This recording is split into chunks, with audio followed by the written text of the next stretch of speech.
Hola, buenas noches, ¿cómo están? Esta noche nos encontramos de nuevo en Segunda de Corintios, capítulo 8. Esta vez, Segunda de Corintios, capítulo 8. Y vamos a ver los versículos 7 al 10. Al estar buscando su lugar en Segunda de Corintios, capítulo 8, les digo que hay toda clase de libros, cintas y seminarios dictados por personas que han hecho sus millones. Y le dicen a uno, si usted me paga $300, yo le voy a enseñar cómo llegar a ser millonario también. Entonces eso me dice que el día de mañana estas personas también estarán dando sus clases, porque me imagino que así ganan sus millones. Pero qué cosa, ¿cuántos de ustedes alguna vez han visto algún libro o seminario que trate sobre lo que podemos aprender de los pobres?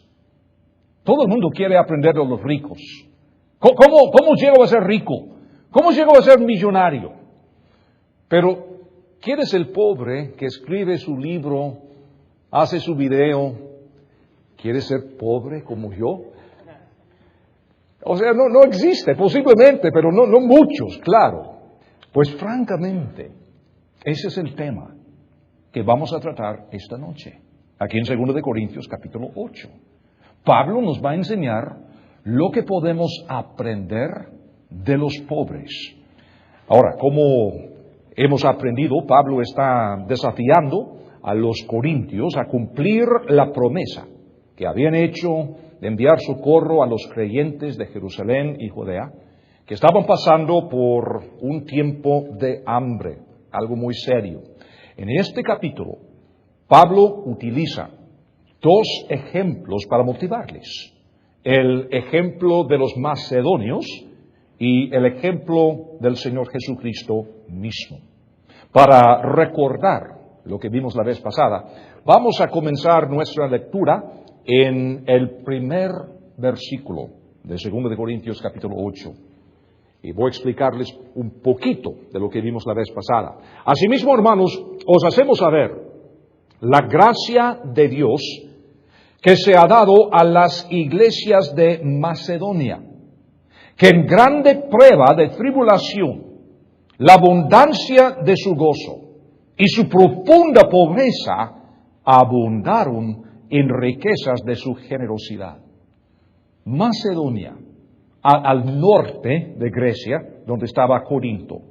Macedonia era una zona de abundante pobreza.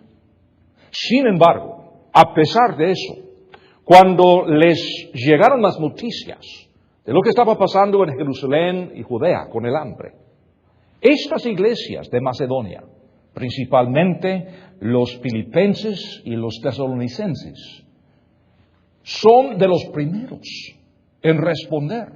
Pablo, nosotros queremos ayudar. Pablo seguramente está pensando, ustedes necesitan ayuda. Pero Pablo dice que rogaron. Vamos a ver aquí adelante, versículo 3. Pues doy testimonio de que con agrado han dado conforme a sus fuerzas y aún más allá de sus fuerzas, pidiéndonos con muchos ruegos que les concediésemos el privilegio de participar en este servicio para los santos. Y no como lo esperábamos, sino que así mismo se dieron primeramente al Señor y luego a nosotros por la voluntad de Dios. De manera que exhortamos a Tito para que tal como comenzó antes, asimismo acabe también entre vosotros esta obra de gracia. Porque los corintios, una ciudad rica, una ciudad materialista, esta iglesia había hecho su promesa de enviar ayuda, pero hasta la fecha, nada, solamente palabras. Entonces Pablo está usando el ejemplo de los macedonios para motivarles. Ahora, esta noche comenzamos aquí en versículo 7. Por tanto, como en todo abundáis, en fe, en palabra, en ciencia, en toda solicitud, en vuestro amor para con nosotros, abundad también en esta gracia.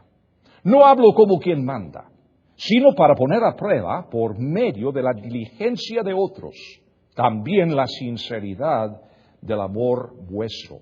Porque ya conocéis la gracia de nuestro Señor Jesucristo, que por amor a vosotros se hizo pobre, siendo rico, para que vosotros con su pobreza fueseis enriquecidos. Y en esto doy mi consejo, porque esto os conviene a vosotros, que comenzasteis antes no solo a hacerlo, sino también a quererlo desde el año pasado. Y ahora está usando, como les dije, el ejemplo de Cristo. Así que vamos a ver las lecciones que nosotros podemos aprender. Son al menos 3 lecciones que nosotros podemos aprender de los pobres de Macedonia. Primero, el éxito consiste en ser, no en tener. El éxito consiste en ser, no en tener. Ahora, aprendemos esta lección a través del ejemplo de estos pobres macedonios, porque ellos mismos eran pobres. No obstante, tenían una abundancia de gozo. En una sociedad materialista como la nuestra, la tendencia que tenemos nosotros es medir el éxito según la cantidad de posesiones que podamos acumular. Este es un verdadero problema para muchos de nosotros. Y saben, aún para algunas iglesias, en vez de buscar riquezas, están buscando miembros, están buscando medir su éxito de su tamaño, en vez de preocuparse por lo que son. Quieren hablar de lo que tienen. Pero el éxito verdadero consiste en ser, no en tener. Y esta es la lección que tenemos que aprender para estar libre de las cadenas fuertes del materialismo. El éxito tiene que ver con lo que usted es, no lo que tiene. Es una fuerte lección, porque por todos lados el mundo está haciendo hincapié en lo que uno tiene o no tiene. Pero el éxito tiene que ver con lo que somos. Perdón. Ahora, todo en esta vida empieza con la gracia de Dios. Hay 2 palabras claves en este capítulo 8. Y cada una de ellas aparece 7 veces aquí en el capítulo. Y la primera de estas palabras que vamos a ver es la palabra gracia. Ahora, ¿qué es la gracia? La gracia frecuentemente se define como un favor concedido sin méritos para merecerlo. Esta es una buena definición inicial. Pero en la Biblia, la gracia abarca mucho más. Y este capítulo nos ayuda a comprender las profundidades de la gracia con estas 7 veces que aparece. Vamos a ver. Primero, versículos 1 y 2. Asimismo, hermanos, os hacemos saber la gracia de Dios que se ha dado a las iglesias de Macedonia, que en grande prueba de tribulación la abundancia de su gozo y su profunda pobreza abundaron en riquezas de su generosidad. En este caso, el poder que Dios da para hallar gozo en medio de una prueba o aflicciones tiene que ver con la gracia de Dios. La gracia de Dios es el poder que Dios nos da. Claro, la gracia nos salva. Pero muchas veces como creyentes pensamos que después de la salvación, la gracia ya pasó. Pero es la misma gracia de Dios que nos da poder para vivir hasta el día de hoy. Y en este caso, esta ofrenda tan increíble que presentan a los hermanos en Jerusalén los macedonios, ¿cómo lo hacen? Porque no tenían nada. Lo hacen por la gracia de Dios. Dios mismo les dio el poder para hacer esta ofrenda. aún estando ellos mismos en tiempo de prueba y aflicción, ellos mismos. Ahora, versículo 4. Pidiéndonos con muchos ruegos que les concediésemos el privilegio de participar en este servicio para los santos. Esta palabra privilegio es la misma palabra griega que se traduce en muchos lugares como gracia. La palabra griega es la palabra charis, que muchas veces se traduce en la Biblia como gracia. Pero en esta ocasión se traduce aquí en versículo 4 como privilegio. Y esta misma palabra, charis, en el griego, es la palabra que nos da en el castellano caridad. Caridad. Y esta misma palabra, en su sentido antiguo, quiere decir, por supuesto, amor. Muchas veces hoy en día, cuando escuchamos la palabra caridad, estamos pensando en alguna organización que ayuda a los pobres o algo así, la caridad. En la Reina Valera antigua, en 1 de Corintios capítulo 13, cuando hablamos de lo que es el amor, la palabra es la caridad. La caridad. Del mismo griego charis. ¿Por qué? Porque amar es dar. El amor genuino da. El amor da. Caridad. Es la misma cosa. Es imposible separar el amor genuino y el dar. Te amo, no te doy ni un centavo. ¿No es eso? Es imposible separar estas dos cosas. Ahora, versículo 6. Otro ejemplo, otra vez que la palabra charis aparece. De manera que exhortamos a Tito, para que tal como comenzó antes, asimismo acabe también entre vosotros esta obra de gracia. Es decir, en este pasaje podemos aprender que la gracia es un elemento dinámico. Uno puede crecer en la gracia. La gracia no es una cosa que o la tenemos o no la tenemos, es algo dinámico. Es algo que se puede acabar. Es decir, vamos a llegar y madurar, y cada día más y más y más vamos a madurar en esta gracia. Es algo dinámico. Versículo 7. Por tanto, como en todo abundáis en fe, en palabra, en ciencia, en toda solicitud y en vuestro amor para con nosotros, abundad también en esta gracia.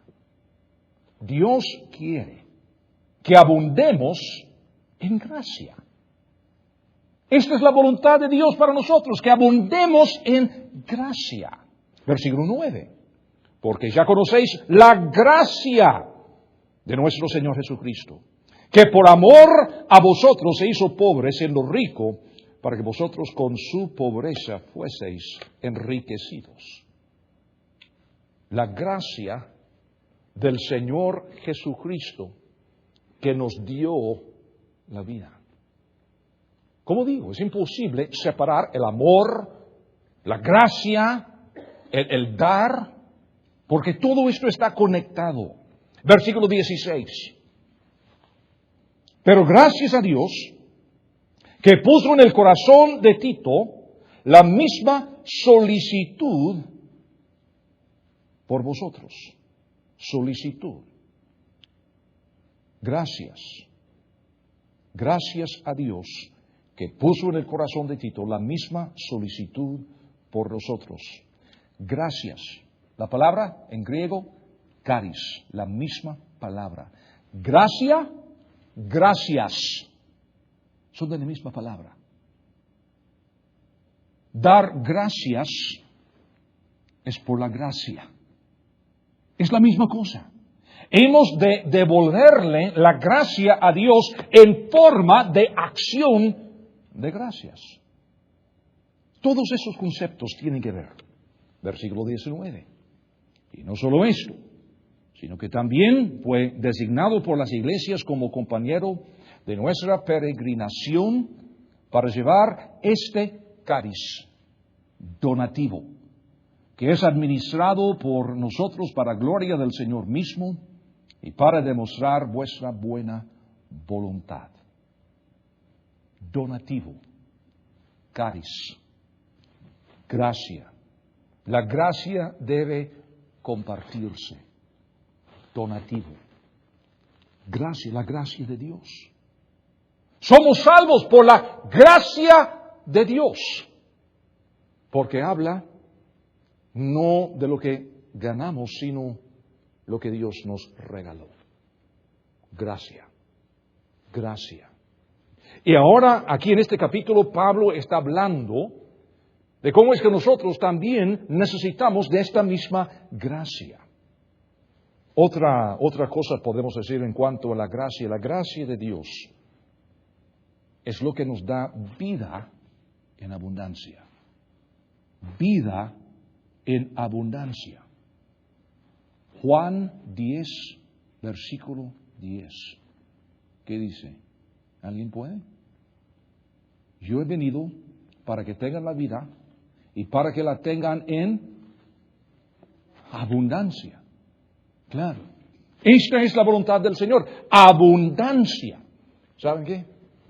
Esta es la segunda palabra que aparece 7 veces en el mismo capítulo. 7 veces gracia. 7 veces abundancia. Tiene que existir algún enlace entre estos dos conceptos. La gracia, la abundancia. Vamos a ver. Les enseño las 7 veces, versículo 2. Que en grande prueba de tribulación, la abundancia de su gozo y su profunda pobreza abundaron en riquezas de su generosidad. 2 veces. Versículo 7. Por tanto, como en todo abundáis, en fe, en palabra, en ciencia, en toda solicitud, en vuestro amor para con nosotros, abundad también en esta gracia. 2 veces. Versículo 14. Sino para que en este tiempo con igualdad la abundancia vuestra supla la escasez de ellos, para que también la abundancia de ellos supla la necesidad vuestra, para que haya igualdad. 2 veces. Son 6 en total. Por fin, versículo 20. Evitando que nadie nos censure en cuanto a esta ofrenda abundante que administramos. 7 veces. Y aquí podemos observar la conexión entre la gracia y la abundancia. Versículo 7 sobre todo. Por tanto, como en todo abundáis. La última frase. Abundad también en esta gracia. La gracia de Dios nos da vida en abundancia. Ahora, noten por favor que Pablo utiliza mucho tacto. En versículo 7, alabando a los corintios por las áreas en sus vidas en las que habían crecido bien. Tenían tantos problemas, pero gracias al Señor al menos puede mencionar ciertas cosas buenas que tenían. Así tenemos la gentileza de Pablo, por tanto, como en todo abundáis, en fe, en palabra, en ciencia, en toda solicitud y en vuestro amor para con nosotros. Abundad también en esta gracia. Hablando específicamente en el contexto de la gracia de ofrendar. Es una gracia. Nosotros aquí, en este país, vivimos en una sociedad que tiene abundancia. Y si tenemos una abundancia de cosas, ¿cuánta abundancia de felicidad podemos ver en algunos matrimonios, relaciones interpersonales, vidas individuales? Es un país donde hay muchas cosas que abundan. Abundancia de hamburguesas, centros comerciales, carros, dinero, casas, jardines, deportes. ¡Abundancia!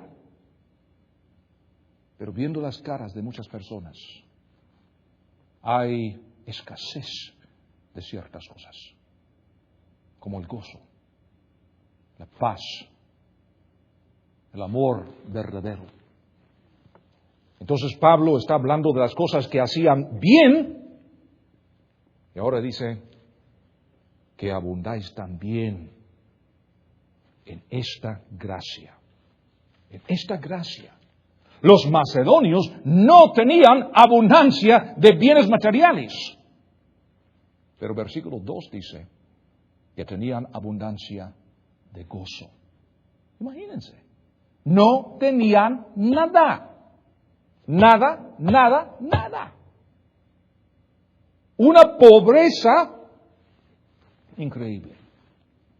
Pero, por la gracia, una abundancia de gozo. La abundancia se trata de más que solo las posesiones materiales. Este concepto de que la abundancia tiene que ver con las cosas es una plaga en este país que afecta hasta las iglesias. Algunos de esos tipos que predican por la televisión o el radio, lo que fuera, hablando de la abundancia que el Señor quiere dar. Pero cuando dicen abundancia, muchas veces hablan de carros y casas y ropa y cosas materiales. Dios quiere bendecirte con abundancia. Pero entonces pregunto, ¿y estos macedonios qué? ¿Por algún pecado que el Señor les estaba castigando? Cuando en realidad se ven como algunos de los creyentes más espirituales en el Nuevo Testamento. Y al contrario, los corintios, de los más carnales. ¿Y quién tiene más cosas? Los corintios. Los corintios. Pero ¿cómo es que nosotros hoy en día estamos pensando al revés? Y queremos juzgar a las personas según lo que tienen o lo que no tienen, hablando de cosas, posesiones. Hasta que hay pastores, iglesias y grupos que si tú no tienes muchas cosas, piensan que tienes algún pecado. No, que tú no eres muy espiritual, porque el Señor quiere bendecirte abundantemente. Entonces, dígame, ¿qué pasó con los macedonios? ¿Cuál es el pecado de los macedonios? ¿Qué han hecho mal? ¿Cuál es el problema aquí con los macedonios? ¿Y cómo es que llegaron a tener abundancia de gozo? Porque la abundancia que el Señor nos promete consiste en mucho más que cosas. Mateo capítulo 6, versículo 33. Mas buscad primeramente el reino de Dios y su justicia. Y todas estas cosas, hablando de la ropa, la comida, todas estas cosas os serán añadidas. Ahora, no dice en abundancia, solo dice que vamos a tener las cosas que necesitamos. Pero la abundancia es algo que puede manifestarse de muchas maneras diferentes. Podemos tener abundancia de gozo, paz, amor, amistades, bendiciones en la familia. El Señor quiere darnos abundancia, pero la abundancia que nos promete puede manifestarse de muchas maneras diferentes.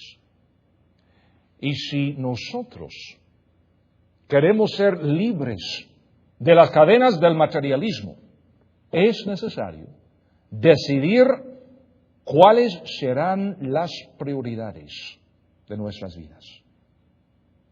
Hablando siempre de esta gracia, el dar bíblico rebosa de la gracia de Dios. Gracia, dar, amor, Todos estos elementos de la vida encajan entre sí. Gracia, dar, amor. De hecho, vienen de la misma palabra. Es el mismo concepto. Tienen una relación estrecha. Ahora, una pregunta. ¿Cuántos de ustedes han recibido la gracia de Dios? Muy bien. Ahora, ¿cuántos de ustedes están dispuestos a dar algo de esta gracia esta semana en algo que no han hecho antes? Todos hablamos de haber recibido la gracia, pero si la gracia es gracia, necesariamente tiene que ver con el dar. Entonces, por eso pregunto si estamos dispuestos a dar esta semana. No hablando, no palabras solamente. Por ejemplo, ¿cuántos estarían dispuestos a dar de su tiempo para participar en uno de los equipos de oración para los misioneros que tenemos? Cuesta. Cuesta tiempo orar. Cuesta esfuerzo orar. Cuesta disciplina orar. ¿Pero qué estamos haciendo? Estamos dando de la gracia que hemos recibido. ¿Cuántos están dispuestos a ofrendar de sí mismo algún ministerio específico de la iglesia? Trabajando en el equipo de hospitalidad, trabajando en la escuela dominical, el ministerio de televisión, equipo de seguridad. Hay tantas oportunidades. Pero es dar. Quizá participar en la necesidad de alguien que es miembro de su equipo Mi Casa es Su Casa. O posiblemente alguien que usted conoce aquí en el cuerpo de Cristo que tiene necesidad. Si hemos recibido la gracia del Señor, la gracia también da. Y esto es lo que los corintios no captaron. Tenían abundancia de cosas materiales, pero ni en eso estaban dispuestos a compartir con las necesidades de otros. Posiblemente el Señor pone en su corazón dar alguna ofrenda especial para algún misionero, algún proyecto misionero, pero de modo específico. ¿De qué manera dará usted gracia en esta semana? Como resultado del rebose de la gracia de Dios en la vida suya.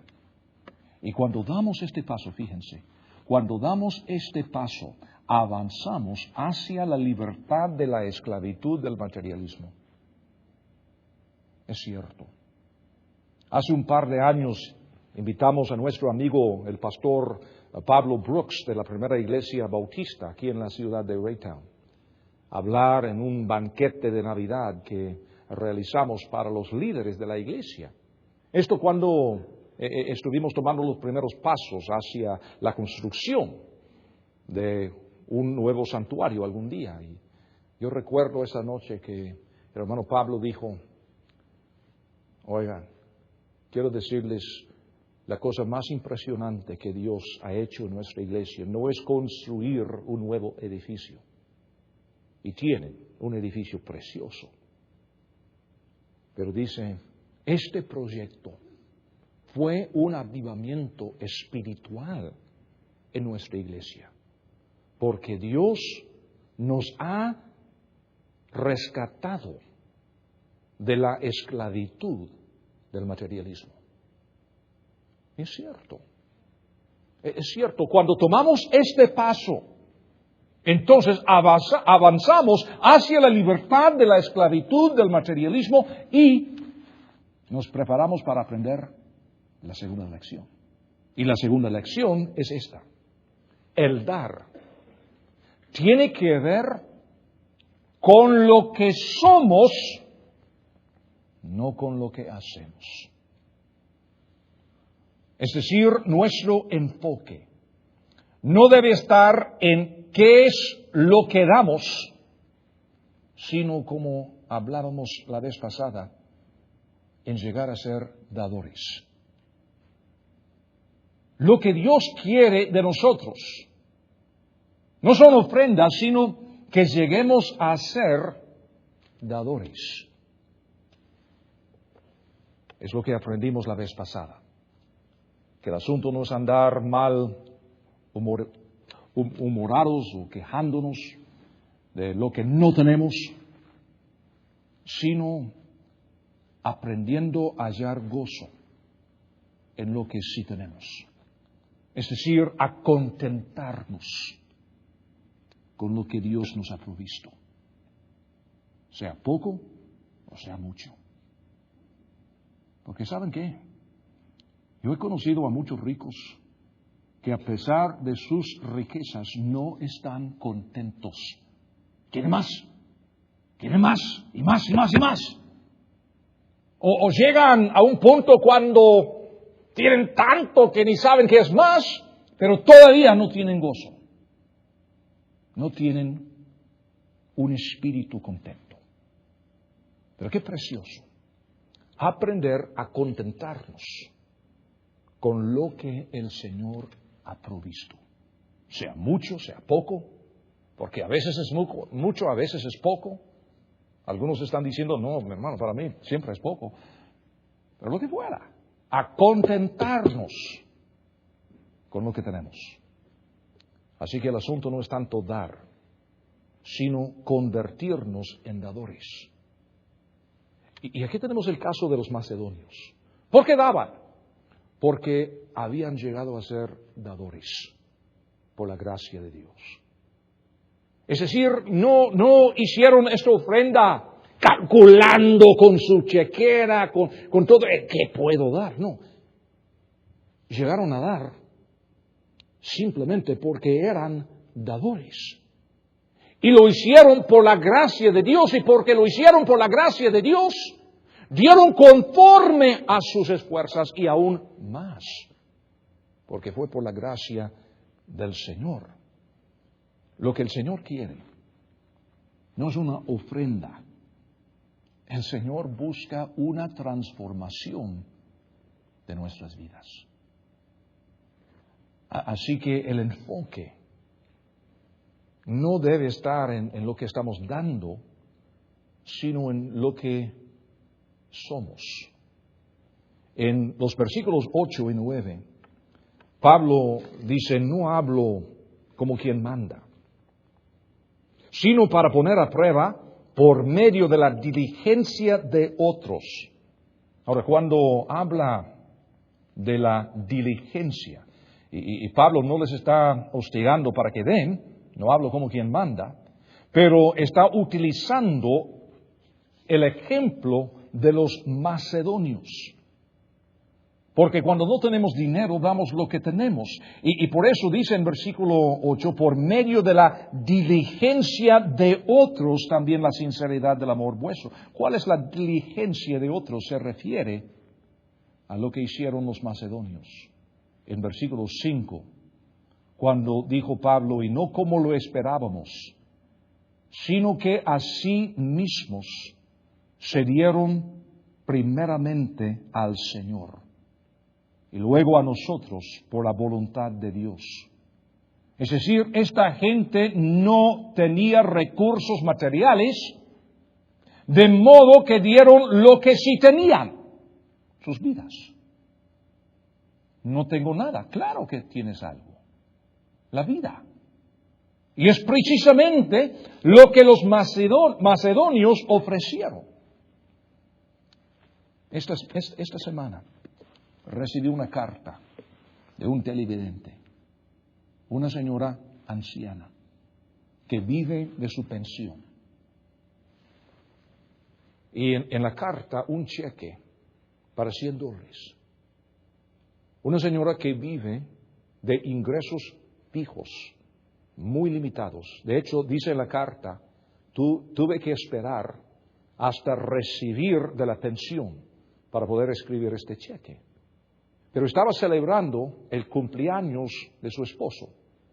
Ya están avanzados en su edad y no pueden llegar a su iglesia. Tienen una iglesia que es su iglesia y han sido miembros fieles durante mucho tiempo.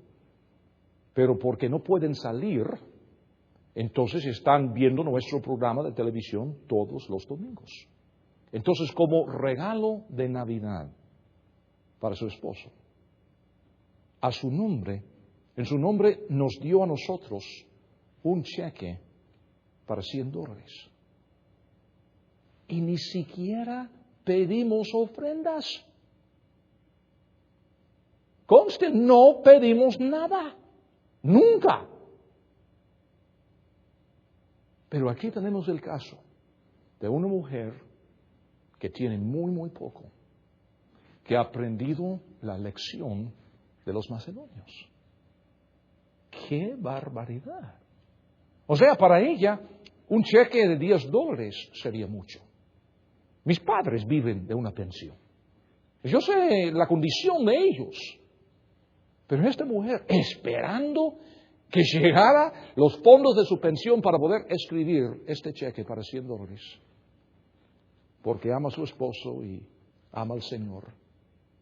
Y dijo ella, espero que esto sea una ayuda de alguna forma para que continúe su ministerio de televisión. Ahora, yo me siento mal. Yo veo esto y digo, esta mujer necesita ayuda de nosotros. Entonces, la primera impresión es, vamos a devolverle su cheque y quitarle el gozo y la bendición. Esta mujer entiende cosas que muchas personas que están aquí cada domingo todavía no las entienden. Esta mujer, no sé de dónde es, pero es como los macedonios, porque ha aprendido la misma lección. Hay una gracia increíble también en lo que es la pobreza voluntaria. Porque ahora, después de utilizar el ejemplo de los macedonios, y no se puede decir que era una pobreza voluntaria, así era la vida para los macedonios.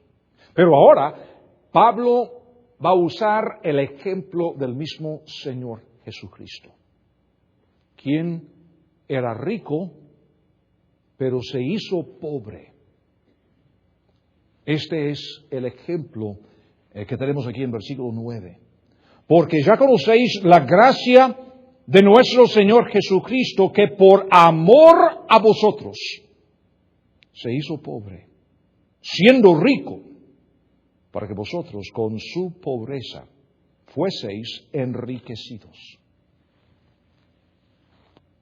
Ese es el punto sobre el cual Jesús confrontó al joven rico. El joven rico que había guardado todos los mandamientos desde su juventud, según decía. Y el Señor, para probarle, dijo, bueno, vete, vende lo que tienes. Quería hablar mucho. Quería hablar de su gran espiritualidad. Quería seguirle al Señor Jesucristo en su camino. Pero cuando tocó esto de sus cosas, se fue triste. Se fue triste. Hay otras formas de pobreza, aparte de la pobreza material. Jesús habló de los pobres de espíritu en el Sermón del Monte. Así que cuando hablamos de riquezas y abundancia, precisamente como hay varias clases de cosas y abundancia, hay también diferentes clases de pobreza. Uno puede hacerse pobre voluntariamente. pobre de espíritu. Porque esto, ¿qué quiere decir el Señor? Cuando otro está sufriendo, de alguna forma, precisamente como algunos de ustedes esta noche viendo la prueba de unos hermanos de esta iglesia, algunos de ustedes se hicieron pobres en espíritu, sufriendo con ellos. Tiene que ver con lo que somos. No tiene que ver tan solo con las cosas, con el dinero. No te preocupes, yo te voy a pagar cierta cantidad para que arregles el carro y bueno, eso sería fantástico. Pero podemos ofrecer otras cosas más. La compasión, el entendimiento y tantas cosas, oración. Hay tantas cosas que nosotros podemos ofrecer. Hay personas en este país, otros también, que preferirían girar un cheque por $1,000,000 antes que abandonar su orgullo. Les sería más fácil. Te escribo un cheque para lo que fuera. Pero no quieren dejar su orgullo. Y por eso digo, el Señor Jesús no tiene tanto interés en lo que ofrendamos. Él tiene interés en esta transformación de nuestros seres, llegando a convertirnos en dadores de cualquier cosa. Dos clases de personas en este mundo: dadores o receptores. ¿Cuál es usted? Algunas personas son dadores y otras personas son receptores. Ahora, tercera lección, porque ya veo que se hace un gran silencio aquí, ¿verdad? Muchos están pensando, reflexionando. Lección número 3. Dar es un reflejo de nosotros mismos. Los macedonios y Jesús hallaron su identidad personal en lo que dieron, no en lo que pudieron acumular. Y ahora Pablo hace un llamado a que los corintios actúen según lo que saben. En versículo 10 dijo: y en esto doy mi consejo, porque esto os conviene a vosotros que comenzasteis antes no solo a hacerlo, sino también a quererlo desde el año pasado. Ya ustedes tienen 1 año y más de estar hablando. Ya no quiero más palabras, sino que cumplan lo que prometieron el año pasado. Y esto es lo que Pablo quiere decir en el versículo 8 cuando escribió: para poner a prueba también la sinceridad del amor vuestro. Cualquiera puede decir que ama a Dios o que ama a su prójimo. Los dadores son aquellos para quienes eso que dicen es una realidad. ¿Cuánto nos cuesta estar en una iglesia evangélica y hablar? Te amo, hermano. Te amo, hermana. Eso no nos cuesta nada. Pero cuando tenemos necesidad, y no digo necesidad material, eso también, por supuesto, pero cuando estamos pasando por una prueba, puede ser una necesidad emocional o espiritual, de salud, lo que fuera. En esos momentos, ¿dónde están todos aquellos que dicen: te amo, que el Señor te bendiga? ¿Dónde están? Y por eso la voluntad de Pablo es que los corintios crezcan a convertirse en dadores, no habladores. Si mañana se decretara una ley que convirtiera en crimen amar a Dios, ¿habría suficiente evidencia en su chequera para condenarle?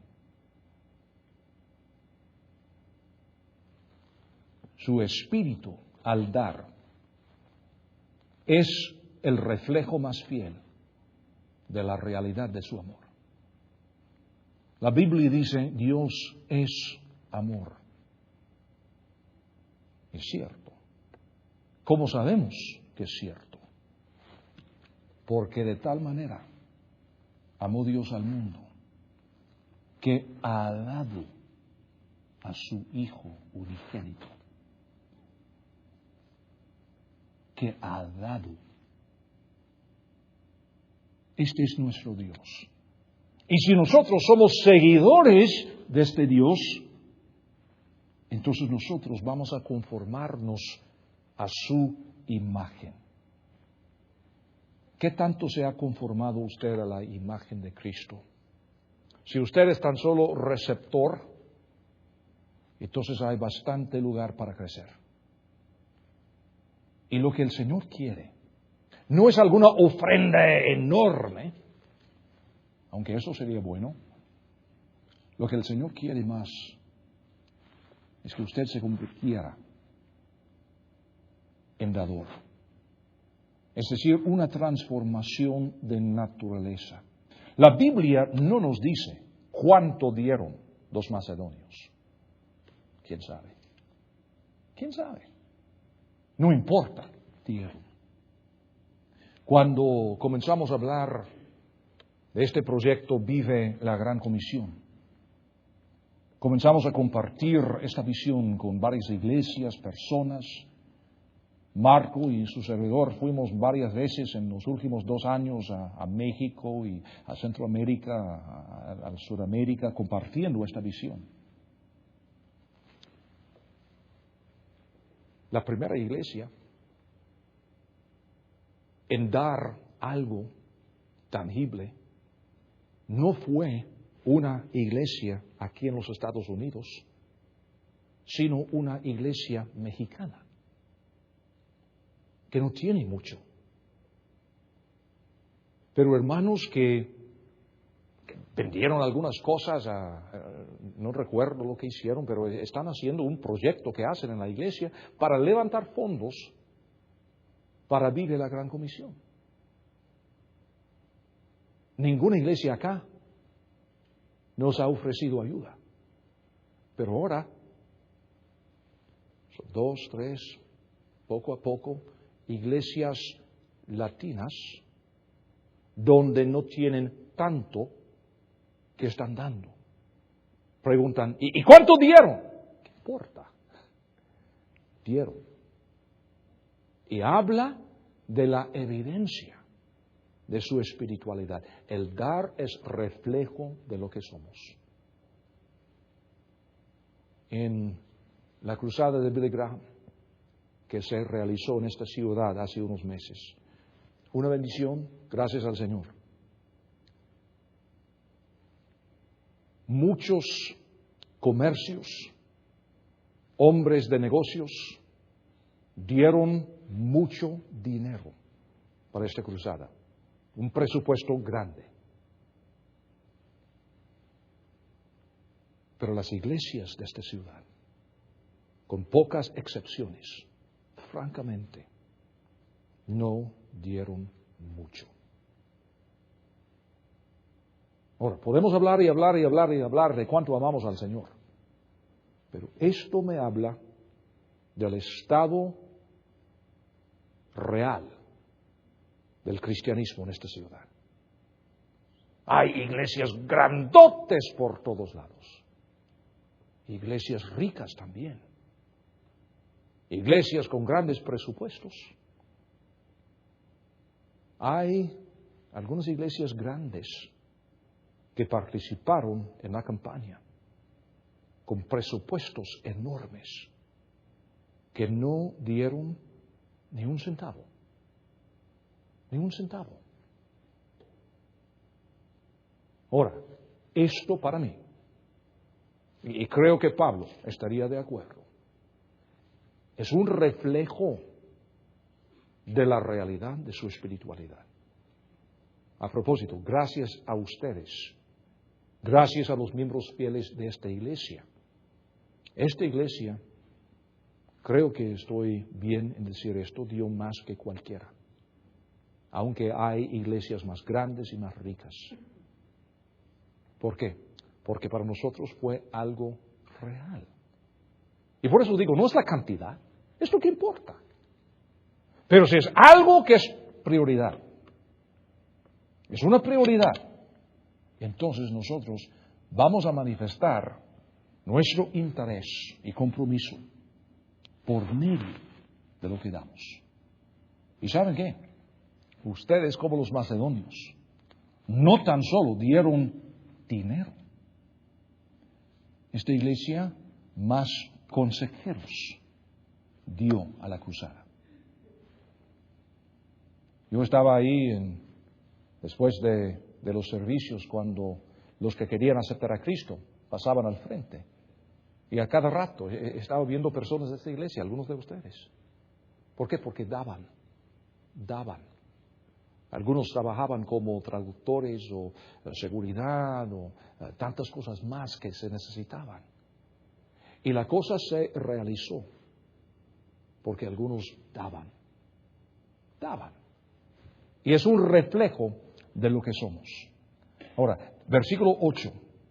No hablo como quien manda, sino para poner a prueba por medio de la diligencia de otros también la sinceridad del amor vuestro, porque ya conocéis la gracia de nuestro Señor Jesucristo, que por amor a vosotros se hizo pobre, siendo rico, para que vosotros con su pobreza fueseis enriquecidos. Y en eso doy mi consejo, porque esto os conviene a vosotros, que comenzasteis antes no solo a hacerlo, sino también a quererlo desde el año pasado. Sugieren 3 preguntas serias.